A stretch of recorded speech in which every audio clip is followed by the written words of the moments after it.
সে একটি দল যারা ধর্মের নামে ব্যবসা করে, রাজনীতির ব্যবসা করে এবং বিভিন্ন রকমের জান্নাতের টিকিট বিক্রি করে রাজনীতি করতে চায়, ভোটের বৈতরণী পার হতে চায়, তাদের হাতে আজকে নারীরা নির্যাতিত হচ্ছে। তারা চায় যেন এই দেশের নারীরা অন্দরমহলে বন্দী থাকে, যেন বাংলাদেশের অর্ধেক জনসমষ্টি অন্ধকারে থাকে এবং নারীর অগ্রগতি প্রগতি না হয়। সেজন্য তারা বলছে কর্মঘণ্টা কমিয়ে দিতে হবে, কর্মসংস্থানের জন্য যাতে কোন রকমের অসুবিধা না হয়।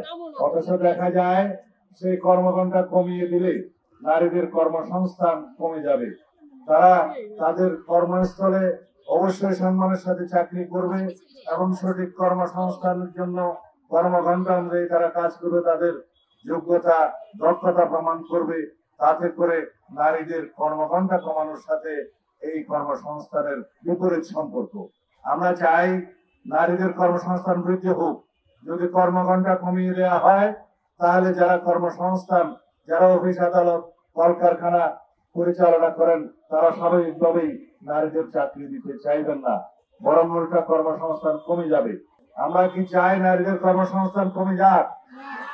তাহলে পরে যারা এই বক্তব্য দিচ্ছে তাদের উদ্দেশ্য খারাপ।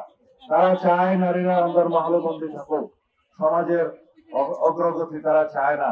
দেশের অগ্রগতি নিশ্চিত করতে গেলে বাংলাদেশের সমগ্র জনসমষ্টির যারা অর্ধেক নারী অর্ধেক পুরুষ, তাদের অগ্রগতি নিশ্চিত করতে হবে, তাদের প্রগতি নিশ্চিত করতে হবে, তাদের সামাজিক নিরাপত্তা নিশ্চিত করতে হবে, তাদের রাষ্ট্রীয় নিরাপত্তা নিশ্চিত করতে হবে, তাদের পারিবারিক মর্যাদা এবং নিরাপত্তা নিশ্চিত করতে হবে। তাহলেই দেশ এগিয়ে যাবে। শিক্ষায়, দীক্ষায়, কর্মসংস্থানে, নিরাপত্তায়, বাসস্থানে, সমাজে সর্বত্র নারীরা যাতে নিরাপদ থাকে, সেই জন্য আমরা আগামীতে ৩১ দফার ভিত্তিতে নারীদের ক্ষেত্রে সমস্ত কর্ম পরিকল্পনা আমরা প্রণয়ন করছি। সেই হিসাবে বাংলাদেশ হবে একটি অগ্রগতির চরম শিখরে ওঠা দেশ, যেখানে অংশগ্রহণ থাকবে নারী পুরুষের সমান। যাই হোক, আজকে আমরা প্রতিবাদ জানাচ্ছি। রাজশাহীতে আমাদের বোনদের উপরে অত্যাচার করেছে, তাদেরকে জুতাপেটা করেছে, প্রহার করেছে একটি ধর্মীয় গোষ্ঠী, একটি ধর্মের নাম ব্যবহার করে যারা রাজনীতি করে তারা। আমি নাম না নিলেও পত্রিকান্তরে আপনারা অবশ্যই জানেন। জাহাঙ্গীরনগর বিশ্ববিদ্যালয়ের একজন শিক্ষিকা, তিনি কথা বলার জন্য, টকশোতে কথা বলার জন্য তার বিরুদ্ধে মামলা দায়ের করা হয়েছে, যেহেতু তার কথা সেই ধর্মান্ধ গোষ্ঠীকে আহত করেছে। আমরা চাই বাংলাদেশে এমন একটি সমাজ বিরাজ করুক যেখানে আমরা সবাই সমান। এখানে ধর্মের ভিত্তিতে কোনো বিভাজন থাকবে না, এখানে জাতের ভিত্তিতে কোনো বিভাজন থাকবে না, এখানে ধর্ম, বর্ণ, গোষ্ঠী, সংস্কৃতি, ভাষাভাষী সকলেই মিলে আমরা বাংলাদেশী। সুতরাং আমরা সবাই বাংলাদেশের সংবিধান অনুসারে নাগরিক, সিটিজেন হিসেবে আমরা সকল ক্ষেত্রে সমান অধিকার ভোগ করব। এই জন্যই আমরা সংগ্রাম করেছি, এই জন্যই রক্ত দিয়েছি, এই জন্যই দেশ মুক্তিযুদ্ধ হয়েছে, এই জন্যই স্বাধীনতা হয়েছে। সেজন্য গণতন্ত্র, স্বাধীনতা, সার্বভৌমত্ব মানে হচ্ছে সবার নাগরিক অধিকার নিশ্চিত করা। সিটিজেন হিসেবে যেন আমরা সকলেই সমান অধিকার ভোগ করতে পারি। এই ভূখণ্ডের মধ্যে আমরা যারাই বসবাস করি, আমাদের একটাই পরিচয় হবে, আমরা বাংলাদেশের নাগরিক। এখানে কেউ ধর্মীয় পরিচয়ে সংখ্যালঘু সংখ্যাগুরু থাকবে না, এখানে কোন সংস্কৃতির ভিত্তিতে বিভাজন থাকবে না, এখানে কোনো ভাষাভাষী এবং বর্ণের ভিত্তিতে কোনো বিভাজন থাকবে না। সেই বাংলাদেশ প্রতিষ্ঠার জন্যই আমাদের সন্তানেরা রক্ত দিয়েছে, সেই বাংলাদেশ প্রতিষ্ঠার জন্যই জুলাই গণঅভ্যুত্থান সংগঠিত হয়েছে, সেই বাংলাদেশ প্রতিষ্ঠার জন্যই আমাদেরকে অবশ্যই সামনে কাজ করতে হবে। আমরা একটি শক্তিশালী গণতান্ত্রিক রাষ্ট্র নির্মাণ করতে চাই, যে রাষ্ট্রে কোনো বৈষম্য থাকবে না, সাম্যের ভিত্তিতে, ন্যায় বিচারের ভিত্তিতে, সামাজিক ন্যায় বিচারের ভিত্তিতে এবং একটি শক্তিশালী গণতান্ত্রিক অধিকার নিশ্চিত করার জন্য আমরা সেই বাংলাদেশ নির্মাণ করবো ইনশাআল্লাহ। আমি আজকে এখানে এই সমাবেশের এই উসিলায় দুটি কথা বলতে চাই।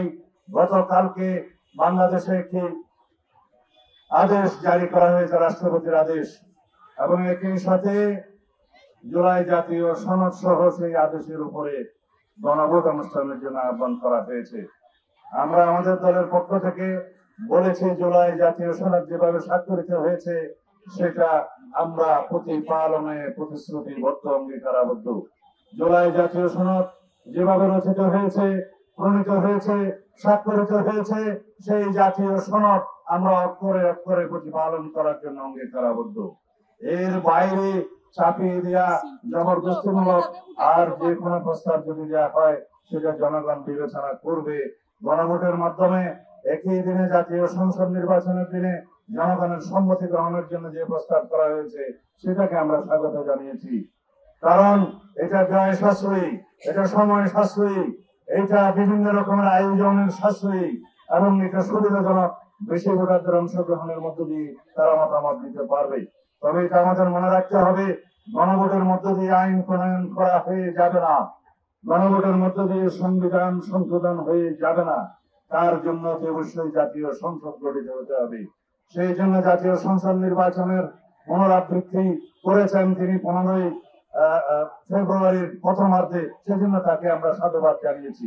কারণ আমরা অবশ্যই আগামী ফেব্রুয়ারির প্রথমার্ধে জাতীয় সংসদ নির্বাচন অনুষ্ঠান হোক, সেটা চাই। এই জাতি চায়, আমরা ভোটাধিকার প্রয়োগ করতে চাই। এই জাতির সমস্ত জনগণ সেই ভোটাধিকার স্বাধীনভাবে উৎসর্গকরভাবে প্রয়োগ করার জন্য উন্মুখ হয়ে আছে।